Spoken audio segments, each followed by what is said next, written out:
ये तो हमारे मामा का पत्र है। सेवा में भगना बिजभार को शुभ आशीर्वाद हो, और जब तक अपने मामा से मुलाकात नहीं कर लेते हो, अचल घर कोहबर जाना सत्य है। नहीं मामा, ये क्या कर दिया मामा? आज ही हमारी सुहाग की रात है और आपका इतना बड़ा कसम आपने ठीक नहीं किया मामा। जब तक आपसे मुलाकात नहीं करूंगा सुहाग रात नहीं मनाऊंगा मामा, नहीं मनाऊंगा। आ रहा हूँ आपके पास मामा, आ रहा हूँ। अरे कैसन नगमा, अरे सुना दी हला मामा,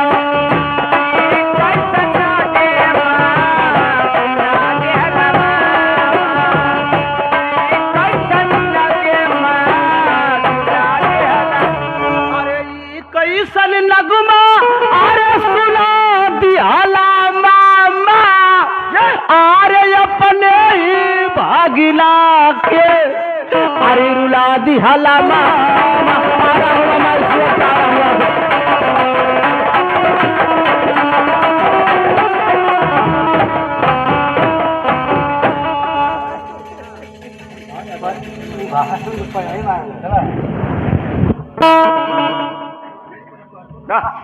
हरी, ये मैं क्या देख रही हूँ? मेरे स्वामीनाथ मेरी कक्ष में आते आते वापस चले गए। आखिर कौन मुझसे भूल हो गई थी? कौन गलती हो गई थी स्वामीनाथ जो आप मुझे छोड़कर चले गए?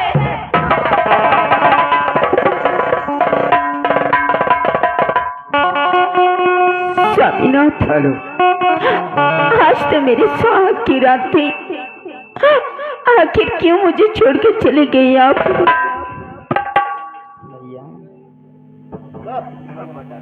भैया लगाओ।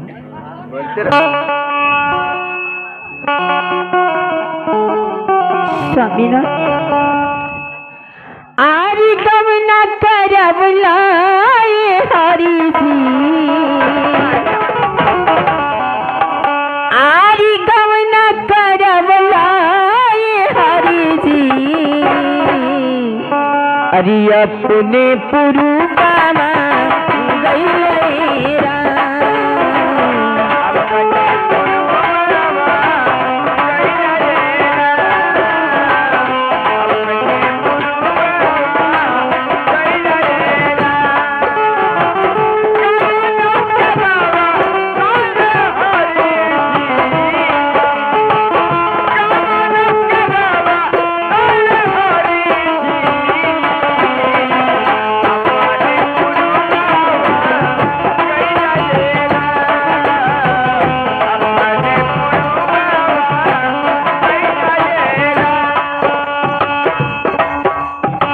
स्वामीनाथ, आखिर क्यों मुझे छोड़ के चले गए आप? आपके बिना मैं कैसे रह पाऊंगी? गामिना करब लाए हरी जी,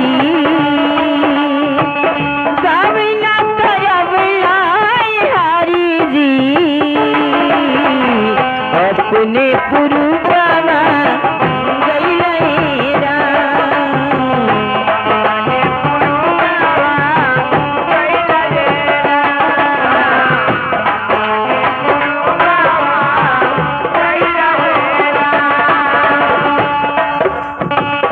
जब जब याद आवे तो हरी सूरत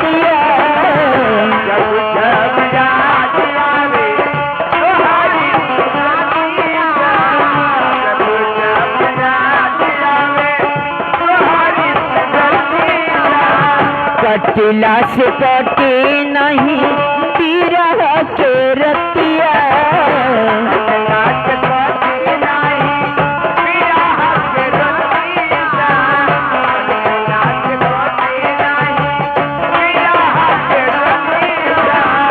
जब जब याद आवे तो हरी सूरतिया, कटला से कटे नहीं बिरहा की रतिया, जी अच्छा छनवला हरी जी,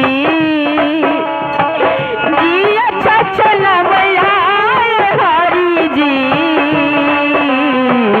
अपने ओने पुरुमा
मंत्रीवर कई महाराज दोनों का पूरा हो चुका है। तो मंत्रीवर मेरा भगना पान का बहुत शौकीन है, पत्र पाते ही दौड़ आता होगा, थाल में पान के से खड़े जाओ। मेरा भगना अगर पान के खा लिया मंत्रीवर तो सोच लो कि मेरा बिगड़ा हुआ काम बन जाएगा। मंत्रीवर जय श्री आपका हूँ महाराज। राज दरबारी कहिए मंत्रीवर। महाराज का कहना है कि पान का बिगड़ा लेकर खड़े हो जाओ और उनका भगना आएगा, वो पान का बहुत शौकीन है, और जब वो पान खा लेगा तो उसका कसम हो जाएगा। तो जाओ जल्दी से तैयार हो जाओ, भगना हता ही होगा। ठीक एकदम हम जात हैं, बोला क्या भी लाता हूँ कि हमारे राजा ओ हमारे राजा ओ हमारी राजा वो हमारी राजा हमारे राजा जी दिन में ना बोले कि रातिया में बोले बोले। हमारे राजा जी दिन में ना बोले कि रातिया में बोले बोले। हमारे राजा जी दिन में ना बोले कि रातिया में।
मामा जी के चरणों में ब्रज भार करे परिणाम। अरे मामा जी आशीष दो, अब कुशल रखे भगवान।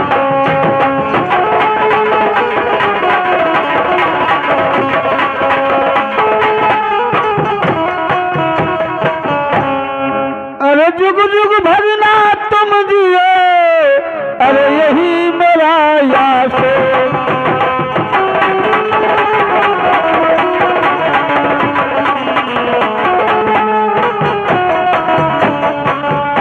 अरे जुग जुग भगना तुम जियो, अरे यही मेरा आस। अरे बैठले अरे यही मेरा याद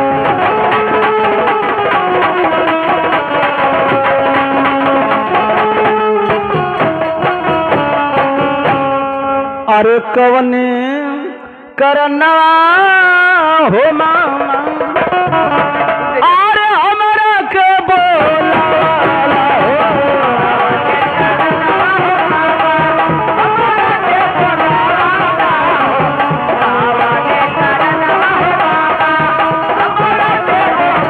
अरे सही हलिया दे बाबा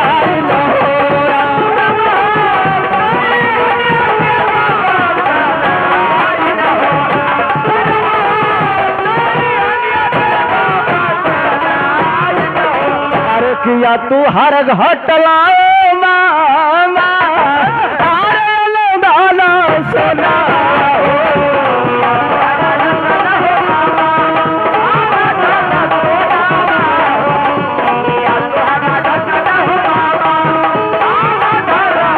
अरे किया रे मगहिया ढोलिया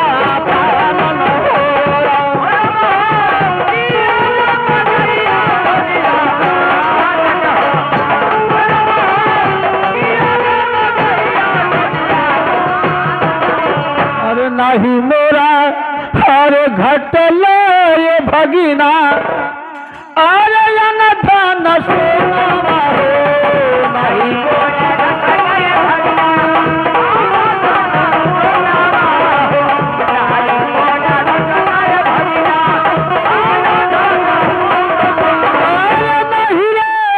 मगहिया ढलिया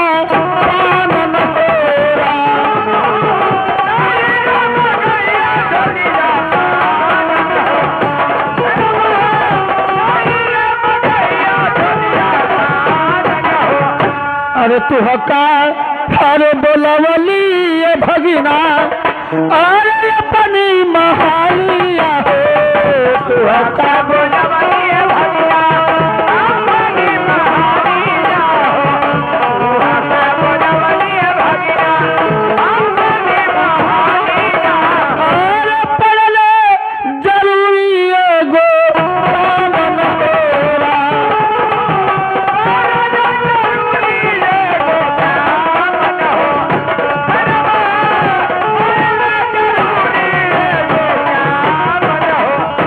कपना अरे बीतल ये भगिना अरे दुई पन बीतल हो कपना बीतल ये भगिना दुई पन बीतल हो कपना बीतल ये भगिना दुई पन अरे तीन पन हमरो बीती जालन होरा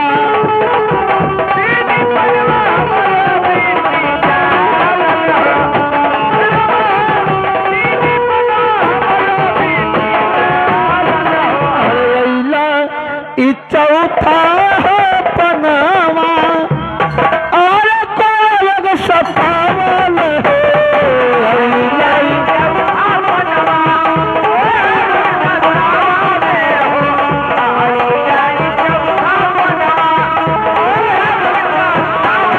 यही के कलनमा तो है वो लाई लहोरा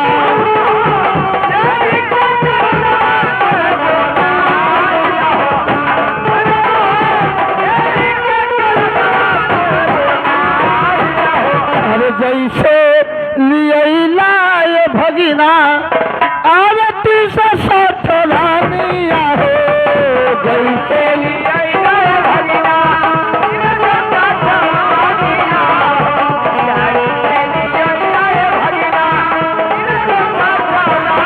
अरे कही रनियमा हमके चाही न हो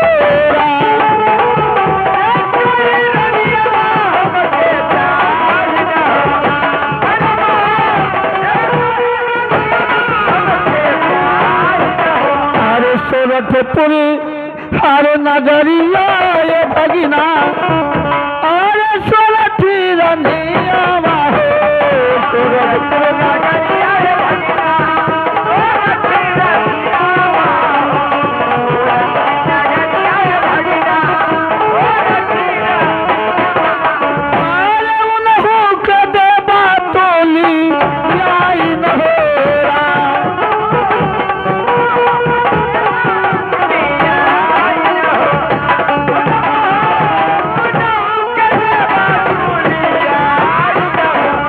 जब सोरठी अरे यही है ये भगिना अरे हमारी महानिया हो जब सोरठी यही है भगिना हमारी महानिया हो जब सोरठी यही है भगिना हमारी महानिया अरे कर लोग बदनिया निर्मल होई न होरा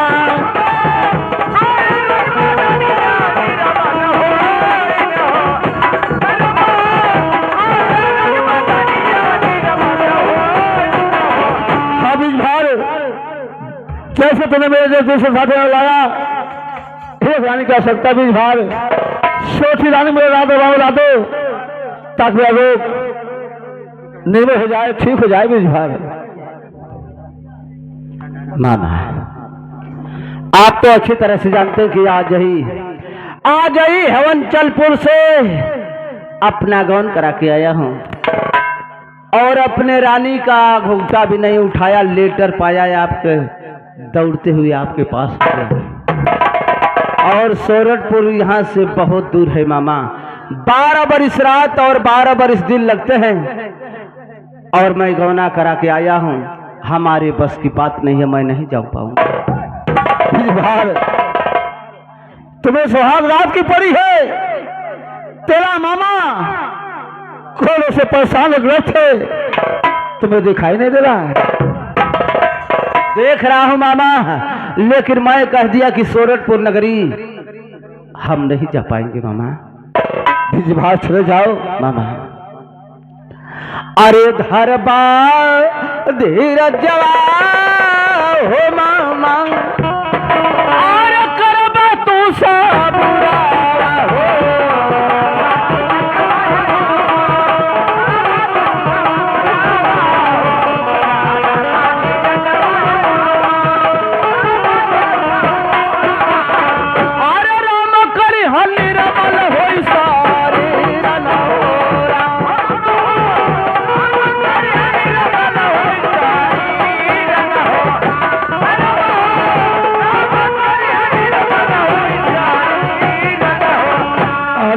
दम भगली भगिना और प्रभु जी का नाम हो हर दम भगली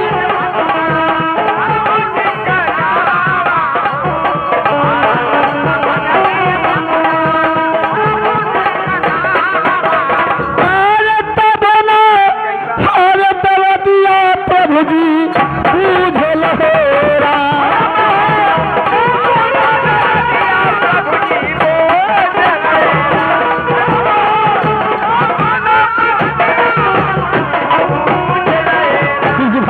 हाँ मामा तुम भक्ति भजन की बात करते हो मैं प्रतिदिन ईश्वर की भक्ति पूजा किया करता हूँ न जाने ईश्वर क्यों उठ गए हैं मुझसे कि मेरा रोग निर्मल नहीं हो रहा मैं परेशान हूँ घर बिजबान चले जाओ आज सोची जाने को मेरी रात में ला दे मामा मैंने कहा ना कि मैं गौन करा के आया हूं मैं सोरठपुर नगरी नहीं जा पाऊंगा और मुझे आज्ञा दो मेरी रानी हेमंती बेसब्री से हमारा इंतजार करिए घर बहुत में जल्दी पड़ी स्वागत मामा हमारी रानी हेमंती हमारा इंतजार कर रही है एक बात सुनो भगना बिजभार अरे काहे के खैले रे पपिया अरे पनमा के भीरावा हो काहे के खैले रे पपिया पनमा के भीरावा हो काहे के खैले रे पपिया पनमा के भीरावा अरे वही पर कसम मोर धराई लहोरा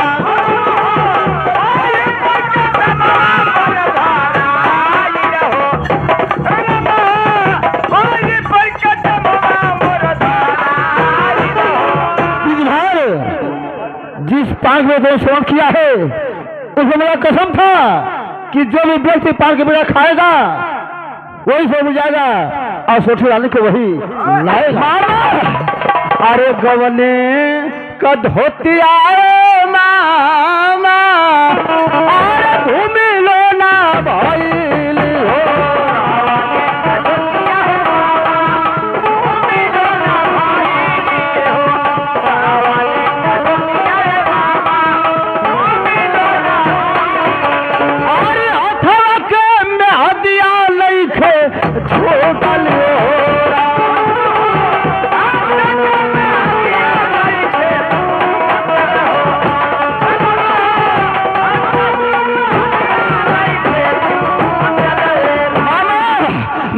गले की धोती धूमिल नहीं हुई और हाथ की मेहंदी छूटी नहीं, मैं सोरठपुर नगरी कैसे चला जाऊंगा मामा, कैसे चला जाऊंगा?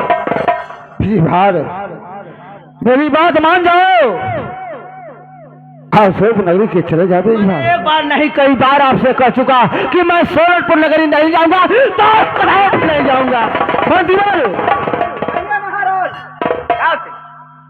इतना हिंट बस आपके महीने पर, इतना हिंट बसाओ कि जब तक इसे भी तैयार हो जाता है हिंट बसाते रहो। जैसी आज्ञा महाराज। मंत्री बोलो, मेरी आज्ञा का बकरी पाना होना चाहिए। ऐसा ही होगा महाराज।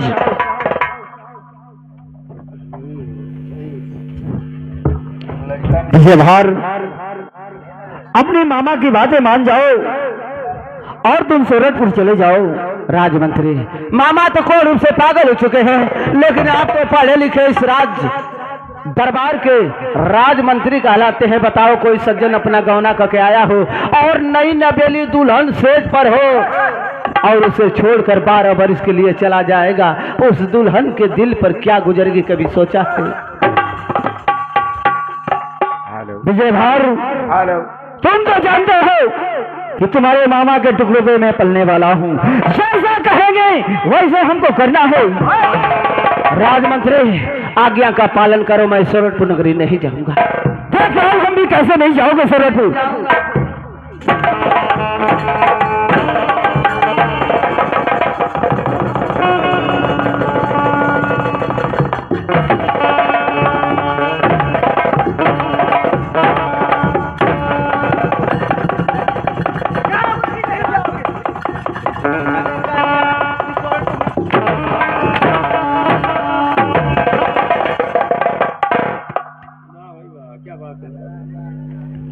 अरे जीवनी आपका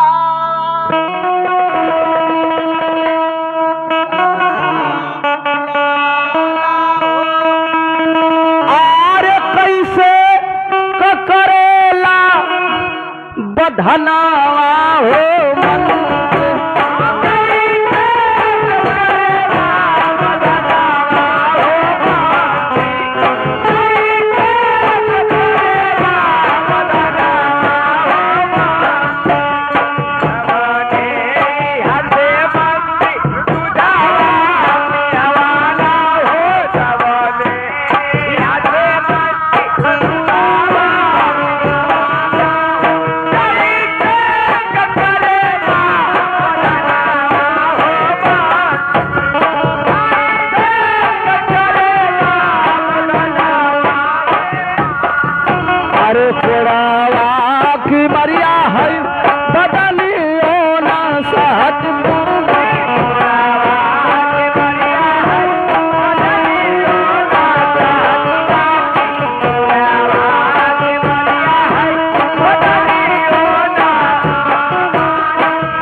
ये भैया मैंने पूरे सिल्ली लगती है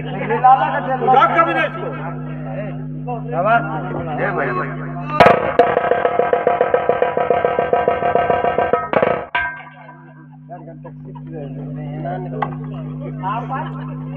ए बाबू जाए तैयार हो जा भैया नहीं तो मुँह आके मार नहीं है लोग जा भैया तू और मार दे के हमार करे जा भाव काटे दे भैया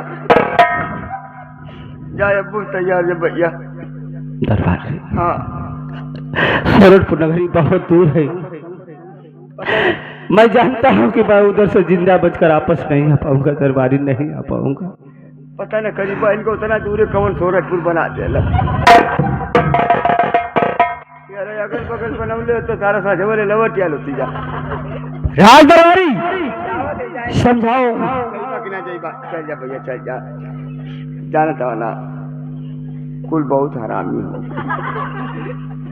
जा भैया जा भैया भैया चलना देर चिंता मत करा बाकी काम ताम संभाल ही है जा भैया जा तैयार हो जा रह गई जा भैया तैयार भैया दरबारी हाँ मैं सोरठपुर नगरी जाऊंगा। महाराज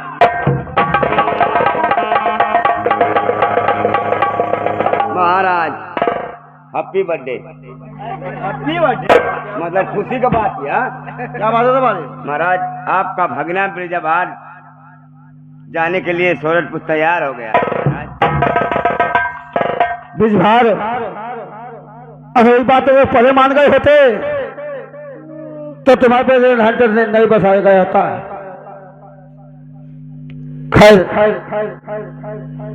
तैयार हो गए जाने की व्यवस्था करो, तैयारी करो तो।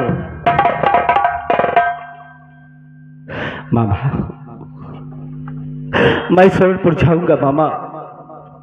जैसे 360 रानियां लियाकर आपके कदमों में डाल दिया, मैं आपसे वादा करता हूं कि सोठी मेरे शरीर में प्राण रह जाएगा तो सोठी रानी को मिलाकर आपके कदमों में डाल दूंगा। लेकिन हमारी एक विनती, उस विनती को सुन लो, बस चला जाऊंगा। मैं बता दो क्या विनती है तुम्हारी, मैं सुनना चाहता हूँ। आज की रात मामा आरी बस दया कीजिए, कल सोरठपुरी नगरी को चला जाऊंगा। सोरठ रानी को जा करके लाऊंगा मैं।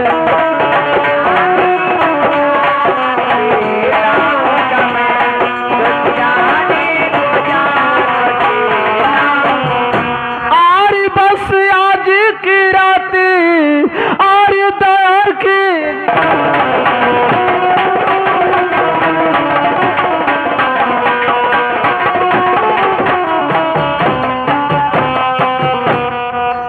बिजभार एक रात की बात करा कर मैंने। हाँ तुम्हें फुर्सत एक सेकंड के बिजभार। हाँ तो एक रात की बात करा है, अभी इसी वक्त तुम्हें सोरठी नगरी को जाना होगा बिजभार। मामा क्या हमें एक दिन की भी मोहलत नहीं मिल सकती है? एक दिन तो बहुत दूर की बात है बिजभार, तुम्हें एक सेकंड का मौका नहीं है। अभी इसी वक्त तुम्हें सोरठ नगरी को जाना होगा बिजभार। तो ठीक है मामा, मत दो हमें मोहलत नहीं चाहिए, लेकिन जो मैं फरमाइश करा हूं मेरी हर फरमाइश को पूरा कर दो, चला जाऊंगा मैं। बता बिजभार तुम्हारी फरमाइश क्या, मैं जाना चाहता हूँ। कि सुनबा तो सुनबा हो मामा, और सुनबा हो मामा, अब हमारी हो चले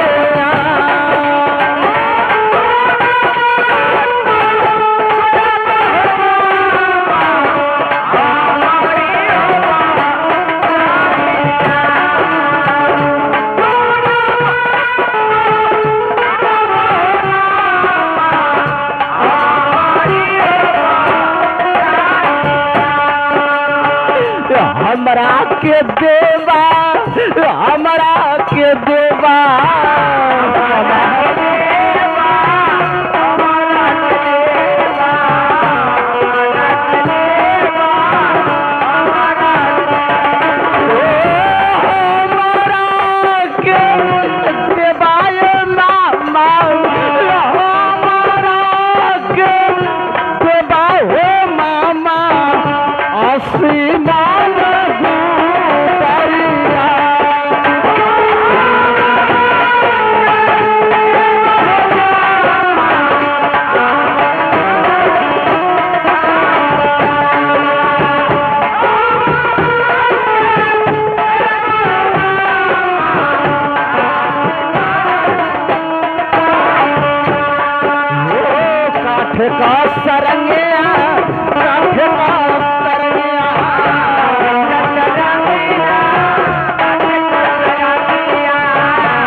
सबरा न सोतवा सबरा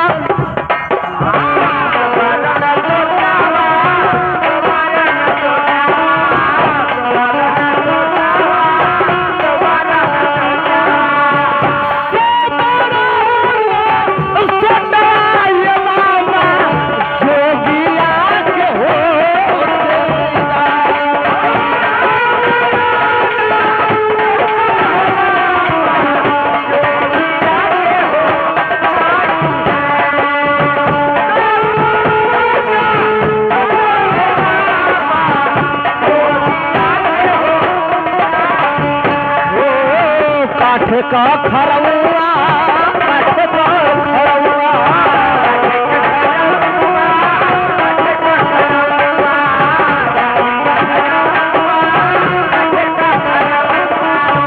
काठ का खरौआ ये मामा हमारा के हो चाहिए।